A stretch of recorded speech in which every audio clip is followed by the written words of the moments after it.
શું ફ્રેન્ડ્સ, તમે ઘરે જ્યારે પણ પાણીપુરીનું પાણી બનાવો તો પાણી કાળું પડી જાય છે, બરોબર ટેસ્ટ નથી આવતો, જેવું લારી ઉપર માર્કેટમાં મળે છે તેવું આપણાથી પાણીપુરીનું પાણી નથી બનતું. ફ્રેન્ડ્સ, તો વિડીયોના એન્ડ સુધી બનેલા રહેજો. આજના વિડીયોમાં આપણે બધી ટિપ્સ અને ટ્રિક્સ સાથે આ પાણીપુરીનું પાણી તૈયાર કરેલું છે. પરફેક્ટ લારીવાળા જેવો જ ટેસ્ટ આવશે અને લીલુંછમ બનેલું રહેશે. વધુ કોઈ જ મસાલાનો ઉપયોગ નહીં કરીએ. ઘરમાં રહેલા જ મસાલામાંથી આજે આપણે આ પાણીપુરીનું પાણી તૈયાર કરીશું, એ પણ ફક્ત 10 જ મિનિટમાં. અને ટેસ્ટ તો એટલો લાજવાબ છે ફ્રેન્ડ્સ કે તમને ખૂબ જ પસંદ આવશે.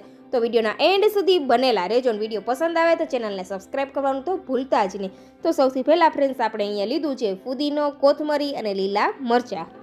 અહીંયા ફ્રેન્ડ્સ તમારે જો જે ધાણા લ્યો ને તેમાં શું કરવાનું છે, ડાળી સહિત લેવાના છે. અને ફુદીનો છે તેના ફક્ત પાન જ લેવાના છે, ફુદીનાની ડાળી નથી લેવાની. જો ફુદીનાની ડાળી લેશો ને ફ્રેન્ડ્સ તો પાણી કડવું થઈ જશે. એટલે ધ્યાન રાખવાનું કે ફુદીનાના ફક્ત પાન લેવાના છે અને લીલા ધાણા લ્યો તેને ડાળી સહિત લેવાના છે.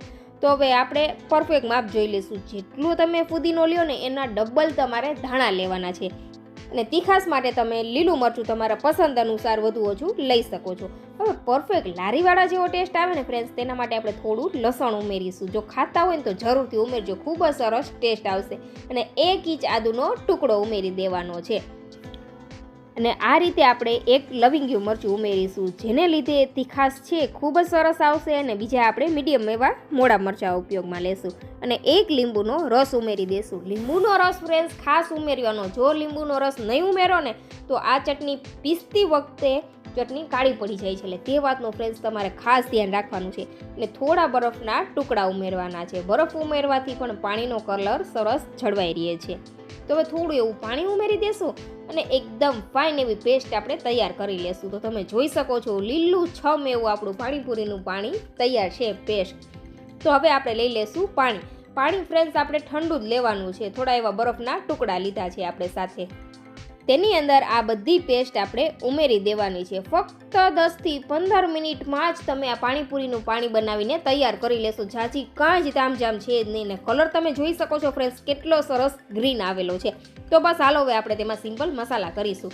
તો આપણે લીધું છે સ્વાદ અનુસાર નમક અને સંચર પાવડર. સંચર પાવડર જરૂરથી ઉમેરજો.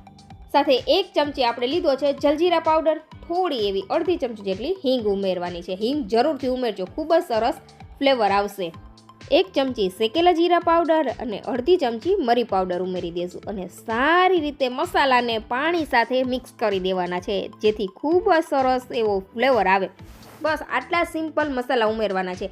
અહીંયા આપણે કોઈ પણ પ્રકારના પાણીપુરી મસાલાનો ઉપયોગ નહીં કરીએ તો પણ પરફેક્ટ એવો ટેસ્ટ આવશે. હવે થોડું એવું આપણે તેની અંદર ઉમેરી દેવાનું છે આંબલીનો પલ્પ. થોડો એવો આપણે અહીંયા આંબલીનો પલ્પ પણ સાથે ઉમેરી દેવાનો છે. અને બધી વસ્તુને સારી રીતે મિક્સ કરી દઈશું. 1 ચમચી આપણે ઉમેરી દઈશું ખુમચા સ્ટાઇલ પાણીપુરી મસાલો. તો આની અંદર આપણે આખા ધાણા, આખું જીરું, લાલ મરચું અને મરી લીધા છે. તેને આપણે થોડી વાર માટે શેકીને ઠંડા કરીને દરદરા વાટી લેવાના છે. આ પાવડરને આપણે ઉમેરી દેવાનો છે પાણીની અંદર. ખૂબ જ સરસ એવું ટેસ્ટ આવશે. હવે તેને 10 થી 15 મિનિટ માટે રેસ્ટ આપી દેશું.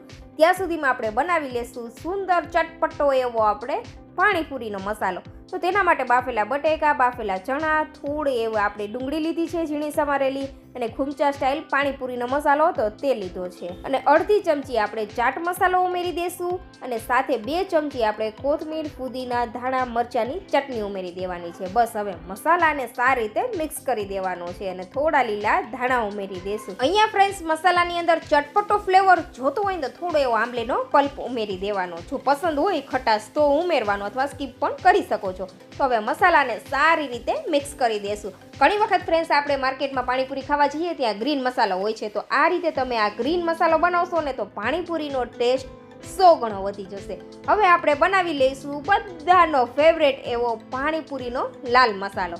તેના માટે આપણે અહીંયા બાફેલા બટેકા લીધા છે. તેની અંદર ઝીણા સમારેલી ડુંગળી, લીલા ધાણા ઉમેરી દેશું અને લાલ મરચું પાવડર ઉમેરી દેવાનું છે. તીખાશ તમે તમારા પસંદ અનુસાર વધુ ઓછી ઉમેરી શકો છો. સાથે જ આપણે ઉમેરી દેશું બાફેલા ચણા. બસ આટલી જ વસ્તુ. હવે બધી વસ્તુને સારી રીતે મિક્સ કરી દેશું. તો તૈયાર થઈ ગયો ચટપટો બધી લેડીઝનો ફેવરેટ એવો લાલ મસાલો. ફ્રેન્ડ્સ આ રીતે જરૂરથી તમે આ મસાલો ટ્રાય કરજો એકવાર.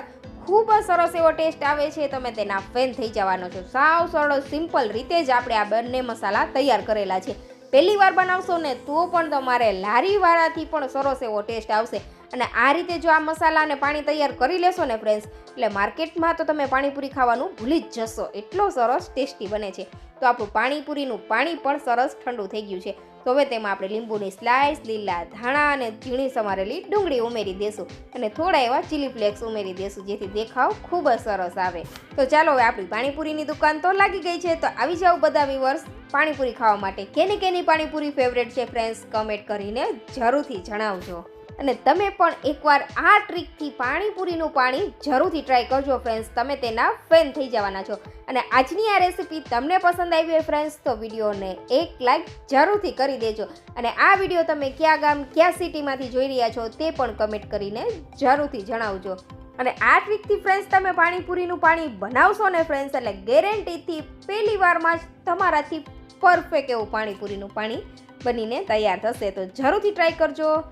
અને આ રીતે આપણે પાણીપુરીને સર્વ કરીશું ફ્રેન્ડ્સ, જરૂરથી ટ્રાય કરજો. હવે તમારા ઘરે જ્યારે પણ કિટી પાર્ટી હોય કે બાળકોની નાની મોટી પાર્ટી હોય, ફંક્શન હોય ને, ત્યારે તમે ઘરે આ રીતે માર્કેટ કરતાં વધુ હાઇજીન રીતે આ પાણીપુરી ટ્રાય કરી શકો છો ફ્રેન્ડ્સ. જરૂરથી બનાવજો, ખૂબ જ સરસ એવો ટેસ્ટ આવે છે. અને આગળ ફ્રેન્ડ્સ તમે પાણીપુરીના પાણીના બીજા કયા ફ્લેવરના વિડીયો જોવા માંગો છો ફ્રેન્ડ્સ, તે પણ કમેન્ટ કરીને જરૂરથી જણાવજો. આપણે તમારા માટે તેની રેસીપી પણ જરૂરથી લઈ આવશે. અને આ રેસીપી કેવી લાગી તે કમેન્ટ કરવાની ભૂલતા જ નહીં. તો જરૂરથી કમેન્ટ કરજો. અને વિડીયો પસંદ આવ્યો હોય તો ચેનલને સબસ્ક્રાઈબ કરજો ફ્રેન્ડ્સ. મળીશું નવા વિડીયોમાં, ત્યાં સુધી આવજો. Thank you for watching.